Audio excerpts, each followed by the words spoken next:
ಬೀದರ್ನಲ್ಲಿ 4 ವರ್ಷದ ಬಾಲಕಿ ಮೇಲೆ ಅತ್ಯಾಚಾರ ಆರೋಪ ಕೇಳಿಬಂದಿದೆ. ನರ್ಸರಿ ಶಾಲೆಗೆ ಕಳಿಸಿದಂತ ವೇಳೆ ಅತ್ಯಾಚಾರ ಎಸಗಿರುವಂತ ಶಂಕೆ ವ್ಯಕ್ತವಾಗಿದೆ. ಬೀದರ್ನಲ್ಲಿ 4 ವರ್ಷದ ಹೆಣ್ಣು ಮಗುವಿನ ಮೇಲೆ ಅತ್ಯಾಚಾರ ಆರೋಪ. ನರ್ಸರಿಗೆ ಕಳಿಸಿದಂತ ಸಂದರ್ಭದಲ್ಲಿ ಮನೆಗೆ ವಾಪಸ್ಸಾಗಿದ್ದ ವೇಳೆ ರಕ್ತಸ್ರಾವದಿಂದ ಪ್ರಕರಣ ಬಯಲಿಗೆ ಬಂದಿದೆ. ಅಸ್ವಸ್ಥಗೊಂಡಿದ್ದ 4 ವರ್ಷದ ಬಾಲಕಿಗೆ ಆಸ್ಪತ್ರೆಯಲ್ಲಿ ಚಿಕಿತ್ಸೆ ನೀಡಲಾಗ್ತಾ ಇದೆ. ಬೀದರ್ ಮಹಿಳಾ ಠಾಣೆಯಲ್ಲಿ ಪ್ರಕರಣ ದಾಖಲಾಗಿದೆ. ಕೃತ್ಯ ಎಸಗಿರುವಂಥ ಆರೋಪಿಗಾಗಿ ಈಗ ಬೀದರ್ ಪೊಲೀಸರು ಹುಡುಕಾಟ ನಡೆಸ್ತಾ ಇದ್ದಾರೆ. 4 ವರ್ಷದ ಹೆಣ್ಣು ಮಗು ನರ್ಸರಿ ಕಳಿಸಿದ್ರು. ಆದರೆ ಮನೆಗೆ ಬಂದಾಗ ರಕ್ತಸ್ರಾವ ಆಗಿರೋದನ್ನು ಕಂಡಾಗ ಪೋಷಕರಿಗೂ ಕೂಡ ಅನುಮಾನ ಬಂದಿದೆ. ನಂತರ ಅಲ್ಲಿ ತಿಳಿಸಿದ್ದಾರೆ, ಇಲ್ಲಿ ಅಂದರೆ ಚಿಕಿತ್ಸೆ ಕೊಡಿಸಿದ್ದಾರೆ.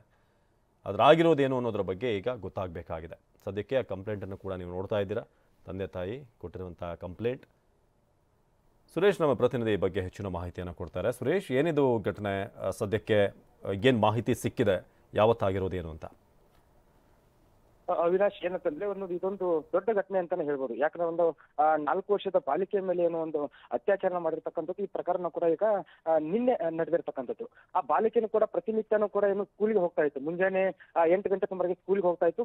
ವಾಪಸ್ ಮಧ್ಯಾಹ್ನ 12-1 ಗಂಟೆ ಸುಮಾರು ಮನೆಗೆ ಪ್ರತಿನಿತ್ಯ ಹೋಗಿ ಬಂದು ಮಾಡ್ತಾ ಇತ್ತು. ಮತ್ತೆ ಆಟೋದಲ್ಲಿಯೂ ಕೂಡ ಆ ಹುಡುಗಿಯನ್ನ ತಂದು ಬಿಡ್ತಾ ಇದ್ರು.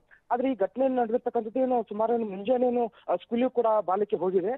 ಹೋದ ನಂತರ ಸುಮಾರು 12 ಗಂಟೆ ಸುಮಾರು ಮನೆಗೆ ಬಂದಂತ ವೇಳೆ ಆಕೆಯನ್ನ ಕಾಲಿಗೆ ಸ್ವಲ್ಪ ರಕ್ತನೂ ಕೂಡ ಅಂಟ್ಕೊಂಡಿತ್ತು. ಹೀಗೆ ಅದನ್ನ ನೋಡಿದಂತ ತಾಯಿ ಗಾಬರಿಗೊಂಡಿದ್ದಾಳೆ. ಗಾಬರಿಗೊಂಡು ತಕ್ಷಣವೇ ಅವಳನ್ನ ಒಂದು ಖಾಸಗಿ ಆಸ್ಪತ್ರೆಗೂ ಕೂಡ ಹೋಗಿ ತೋರಿಸಿದ್ದಾರೆ. ಆದ್ರೆ ಅಲ್ಲಿರ್ತಕ್ಕಂಥ ಖಾಸಗಿ ಆಸ್ಪತ್ರೆ ವೈದ್ಯರು ನೀವು ಸರ್ಕಾರಿ ಆಸ್ಪತ್ರೆಗೆ ಹೋಗಿ ಮಗುವನ್ನ ಕರ್ಕೊಂಡು ಹೋಗಿ ಅಂತ ಹೇಳಿದ್ದಾರೆ. ಹೀಗಾಗಿ ಮಗುವನ್ನ ಸರ್ಕಾರಿ ಆಸ್ಪತ್ರೆಗೆ ಹೋಗಿ ದಾಖಲೆ ಮಾಡಿದ ನಂತರ ಅಲ್ಲಿ ಬಾಲಿಕೆ ಒಂದು ಅತ್ಯಾಚಾರ ನಡೆದಿರ್ತಕ್ಕಂಥ ಪ್ರಕರಣ ಕೂಡ ಈಗ ಬೆಳಕಿಗೆ ಬಂದಿರ್ತಕ್ಕಂಥದ್ದು. ಯಾಕೆಂದ್ರೆ ಈ ಘಟನೆನೂ ಕೂಡ ಈ ಘಟನೆ ನಡೆದ ತಕ್ಷಣ ಪೊಲೀಸರು ಕೂಡ ಈ ಪ್ರಕರಣ ಕೂಡ ಈಗ ದಾಖಲಿಸಿಕೊಂಡಿದ್ದಾರೆ. ಈ ಘಟನೆನ ಯಾರು ಮಾಡಿದ್ದಾರೆ ಅನ್ನೋದು ಕೂಡ ಇನ್ನೂ ಪತ್ತೆ ಆಗಿಲ್ಲ. ಆದ್ರೆ ಯಾರು ಆರೋಪಿಗಳಿದ್ದಾರೆ ಅವ್ರನ್ನ ಪತ್ತೆ ಹಚ್ಚುವ ಒಂದು ಪ್ರಯತ್ನ ಕೂಡ ಈಗ ಪೊಲೀಸರು ಮಾಡ್ತಿರ್ತಕ್ಕಂಥದ್ದು. ಅವಿನಾಶ್, ಧನ್ಯವಾದ ಸುರೇಶ್.